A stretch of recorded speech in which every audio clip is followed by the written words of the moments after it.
Right. ప్రస్తుతం మనతోని senior journalist సామాజికవేత్త Sajay గారు ఉన్నారు. ఏదైతే గతంలో రీసెంట్ మనం గత నెలలో చూసాం లగేచెర్లలో చుట్టుపక్కల ఉన్న తాండాలపైన పోలీసులు పూర్తిగా దాడి చేయడాన్ని ఈ ప్రజా సంఘాలు కావచ్చు, మహిళా సంఘాలు అన్ని ఖండించి అక్కడ పరామర్శించడానికి వెళ్తే వీళ్ళని కూడా పోలీసులు అడ్డుకోవడం జరిగింది.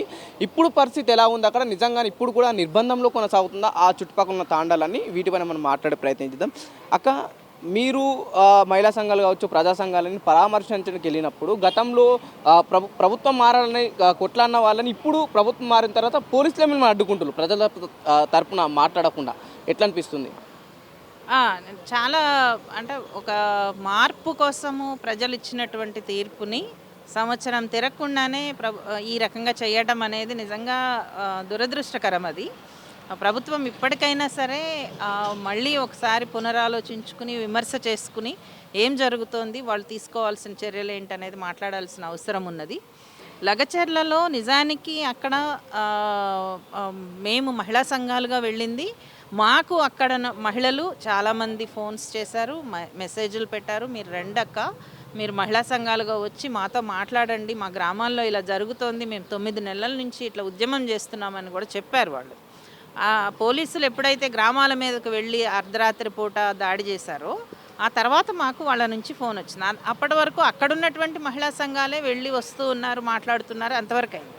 కానీ ఎప్పుడైతే వాళ్ళు ఇక్కడ హైదరాబాద్ కూడా ఫోన్ చేసి రమ్మని పిలిచారో మేము కొంతమంది వెళ్ళాలనుకున్నాము. మహిళా ట్రాన్స్జెండర్ సంఘాల ఐక్యవేదిక తరపు నుంచి తుమ్కిమెట్ల క్రాస్ రోడ్ వరకు మేము వెళ్ళాము. వెళ్ళిన అక్కడ ఒకళ్ళతో మాట్లాడి మేము ఆ గ్రామంలోకి వెళుతూ ఉండగానే, ఆ గ్రామంలోకి కూడా వెళ్ళలేదు, ఆ క్రాస్ రోడ్ దాటుతూ ఉండగానే పోలీసులు రోడ్డు బ్లాక్ చేసేసి మీరు ఎందుకు వెళ్తున్నారు అనేది అడిగారు. చెప్పాము మేము ఫ్యాక్ట్ ఫైండింగ్కి వెళుతున్నాము అంటే అక్కడ లా అండ్ ఆర్డర్ ప్రాబ్లం ఉంది, మీరు వెళ్ళడానికి వీల్లేదు, మీకు ప్రమాదం జరుగుతుందని చెప్పారు. లా అండ్ ఆర్డర్ ప్రాబ్లం ఉంటే కనుక మీరు మాతో పాటు రండి, మీరు మాకు రక్షణగా రండి, అక్కడ మేము మాట్లాడి వస్తాము. మీరు పోలీసులను చూస్తే మాకు ఇన్నేళ్ల అనుభవంలో, ప్రజా ఉద్యమాల్లో ఇంత అనుభవం ఉన్నటువంటి మాకు ఎప్పుడు కూడా ప్రజల వైపు నుంచి ఏ రోజు కూడా మా మీద దాడి జరిగిన సందర్భం లేదు. నిజానికి అది పోలీసుల వైపు నుంచే వస్తుంది ఎప్పుడు కూడా. కానీ వాళ్ళు మమ్మల్ని ఒక పక్కన వద్దు అని చెప్తున్నారు, ఇంకొక పక్కన పోలీసులకి లేడీ కానిస్టేబుల్స్కి లాగేయండి, తోసేయండి, ఏంటి ఆలోచిస్తున్నారని చెప్తున్నారు. ఆ తోపులాటలో సీనియర్ యాక్టివిస్ట్ సంధ్యకి కొంచెం బలంగానే దెబ్బ తగిలింది, బట్టలు కూడా చిరిగిపోయాయి. చెప్తూనే ఉన్నాము ఆమెకు అంత ఆరోగ్యం బాగలేదు, కొంచెము మీరు అట్లా డీల్ చేయొద్దు, ముట్టుకోవద్దు, అసలు తొయ్యొద్దు అని అన్నా కానీ వినకుండా చేశారు. ఈ దాంట్లో మొత్తానికి మమ్మల్ని మేము చాలామందికి ట్రై చేసాము. కోదండరామ్ గారికి చేసాము, సీతక్క గారికి చేసాము, రకరకాల వాళ్ళకి ఫోనులు చేస్తున్నాం ఎందుకు ఇట్లా చేస్తున్నారు అని చెప్పి. ఎవరు ఏం చేయలేకపోయారు. ఎందుకంటే ఎస్పీ ఫోన్ ఎత్తారు, ఎవరు ఫోన్లు ఎత్తారు. వీటన్నిటిల్లో మాకు అనిపించింది ఏంటంటే మహిళా సంఘాలు వెళ్ళి మహిళలతో మాట్లాడితే అక్కడ జరిగేటటువంటి రిపోర్ట్ ఏ విధంగా వస్తుంది అని ప్రభుత్వం భయపడినట్టుంది. అది మాత్రం క్లియర్. అంటే అక్క, పెదవులు ఇప్పట్లేదు అనుకోవచ్చా ఈ సిచ్యువేషన్ చూస్తే? అంటే ట్రై చేశారు, మేము అంత వేరే రకంగా వెళ్ళొద్దు కానీ వాళ్ళు మాట్లాడటానికి ట్రై చేశారు. అయితే ఒకటి జరిగింది ఏంటంటే మహిళలు వాళ్ళ కుటుంబాల్లో ఉండేటువంటి మగపిల్లల్ని మగవాళ్ళని తీసుకుని వెళ్ళి అరెస్టులు చేశారు, జైలుకి వెళ్ళారు.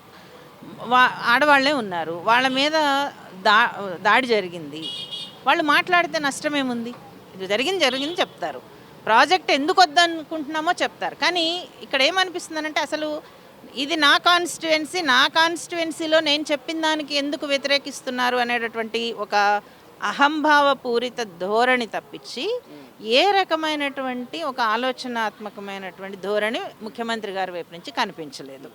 ఎందుకు అడ్డగిస్తున్నారు?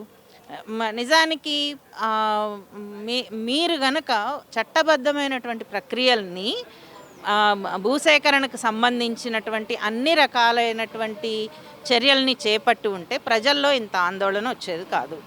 పైగా ఏం జరిగింది అని అంటే అక్కడ మాకు అందినటువంటి దాని ప్రకారము ఎవరైతే కాంగ్రెస్ కార్యకర్తలుగా ఉన్నారో వాళ్ళు ఈ 9 నెలల పాటు వీళ్ళని మేము మీకు పరిష్కారం చేయిస్తాము అని చెప్పి తిప్పుకున్నట్టుగా మా దృష్టికి వచ్చింది. ప్రజలు ఆ కోపంతో ఉన్నారు. ఎందుకనంటే వాళ్ళు రేవంత్ రెడ్డి గారు గెలిచినప్పుడు దాదాపు 7-8 గంటల పాటు డీజేలు పెట్టుకుని డ్యాన్సులు చేశారట ఆ తండాలన్నిటిలో కూడా. ఓట్లేసిన వాళ్ళు డీజేలు పెట్టుకుని ఆ ఆనందాన్ని వ్యక్తం చేసినటువంటి వాళ్ళు సంవత్సరం తిరిగే లోపల వాళ్ళ మీద అంత నిర్బంధం వస్తే వాళ్ళు ఎట్లా తట్టుకోగలుగుతారు? పైగా వాళ్ళకి ఏ రకమైనటువంటి సమాచారం సరిగ్గా ఇవ్వకపోతే మీ అంతు చూస్తాము అనేటటువంటి బెదిరింపు ధోరణులు ఆయన కుటుంబం వైపు నుంచి ఆయన అన్న తమ్ముడు వెళ్ళి మాట్లాడుతూ ఉంటే వాళ్ళు అది అంగీకరించడం. ఎందుకంటే అది వాళ్ళ జీవనాధారం, భూమి జీవనాధారం ఈరోజు ప్రజలకి, మహిళలకి. వాళ్ళు రోజంతా అక్కడ కష్టపడి పని చేస్తారు, వాళ్ళ కుటుంబాలను పోషించుకుంటారు, వాళ్ళ పిల్లల్ని చదివించుకుంటారు. భూమే ఆధారం. భూమికి మించినటువంటి ఆధారం ఇంకెక్కడ లేదు. అట్లాంటి దాంట్లో వాళ్ళని మీకు ఉద్యోగాలు ఇస్తామనో చిన్నవి ఏదో ఒకటి చేస్తామని అంటే నమ్మరు. ఆ రకమైనటువంటి విశ్వాసం వాళ్ళకి కలగదు. వాళ్ళు ఎందుకు వద్దంటున్నారు ఒక ప్రాజెక్టుని అనేటటువంటి దాన్ని చాలా స్పష్టంగా అర్థం చేసుకోవాల్సి ఉంటుంది. కాంగ్రెస్ ప్రభుత్వం ఈ రకమైనటువంటి ధోరణిలో వెళితే అది ఎట్టి పరిస్థితుల్లోనూ వాళ్ళకి భవిష్యత్తులో కొనసాగేటటువంటి అవకాశం ఉండదు. ప్రజలు తలుచుకుంటే కనుక ప్రభుత్వాలు ఎంత తోపు ప్రభుత్వాలైనా వాళ్ళని దించడం అనేది పెద్ద కష్టం అయితే కాదు. అక్క ఫైనల్ ఒక క్వశ్చన్ అక్క, ఈ ఇష్యూ జరిగినప్పటి నుంచి చాలా దగ్గర క్లోజ్గా మీరు వాచ్ చేస్తున్నాడు, దాదాపు నెల గడుస్తుంది. ఈరోజు కూడా ఆ లగచర్ల ఏదైతే చుట్టుపక్కల ఉన్న తాండాల వాళ్ళతో రౌండ్ టేబుల్ సమావేశం ఏర్పాటు చేశారు కదా, అక్కడ ఇంకా స్టిల్ నిర్బంధం కొనసాగుతుందా పోలీసుల చేత? అదే చెప్తున్నారు కదా వాళ్ళు, నిర్బంధం కొనసాగుతోంది, రకరకాలుగా కొనసాగుతోంది అనేటటువంటిది. అంటే డైరెక్ట్ పోలీస్ పోస్టులు తీసుండొచ్చు, కానీ ఇండైరెక్ట్గా బెదిరిస్తున్నారు అనేది మహిళలు చెప్తూ ఉన్నారు ఈరోజు. అక్కడ ఏం జరుగుతోంది అనేటటువంటి భూసేకరణ అంటే ఇప్పుడు ఫార్మాసిటీ అని చెప్పి మేము కాదు ఫార్మాసిటీ ఇండస్ట్రియల్ కారిడార్ చేస్తాము ఎట్టి పరిస్థితుల్లోనూ అని అంటే, నువ్వు ఇండస్ట్రియల్ కారిడార్ పెట్టు లేకపోతే ఫార్మాసిటీ పెట్టు, ఏది పెట్టినా నీకు భూమి అవసరం అవుతుంది. భూమి అవసరమైనప్పుడు భూమికి సంబంధించి భూమి మీద బతుకుతున్నటువంటి ప్రజలు ఆందోళన చెందుతారు. దాని మీద ఒక నిరసనని వాళ్ళ కోపాన్ని వ్యక్తం చేస్తూ ఉంటారు. అంటే ఆ ఇండస్ట్రియల్ కారిడార్ పేరు మీద ప్రయత్నాలు జరుగుతూనే ఉన్నాయి. దానికి సంబంధించి జీవో వేశారు, ఒక స్పెషల్ ఆఫీసర్ వేశారని అంటున్నారు.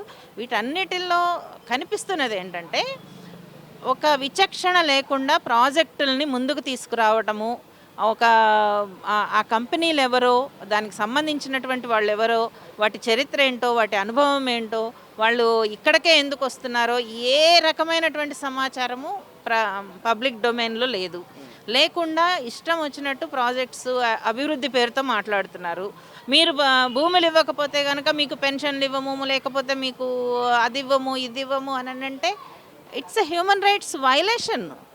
మీరు ప్రాజెక్టు తీసుకుంటేనే మేము మీకు ఇస్తాము అని చెప్పి కాదు, అది కాన్స్టిట్యూషన్లో ఉంది. వాళ్ళకి ఇవ్వాల్సినటువంటి రైట్స్ అనేటటువంటివి ప్రభుత్వానికి ఇష్టం ఉన్నా లేకపోయినా, మీకు ఓటు వేసినా ఓటు వేయకపోయినా కానీ అందరికీ అవి అందాల్సినటువంటి విషయాలు, మీకు పెన్షన్స్ కావచ్చు లేకపోతే వేరేవి కావచ్చు. కానీ అవన్నీ ఏమివ్వము, మీకు అభివృద్ధి ఉండదు, మీకు అభివృద్ధి అవసరం లేదంటున్నారు కదా. మీకు ఈ రకమైనటువంటి మాటలు అధికార వర్గాల నుంచి, అధికార పార్టీ నుంచి వస్తే గనక ఎక్కువ సమయం పట్టదు ఈ పార్టీని మార్చి ఇంకో పార్టీని తీసుకురావడానికి అధికారంలోకి. 4 ఏళ్ళు ఓపిక పడతారు, ఆ తర్వాత మీరెవరో వాళ్ళెవరో అన్నట్టుగానే ఉంటారు.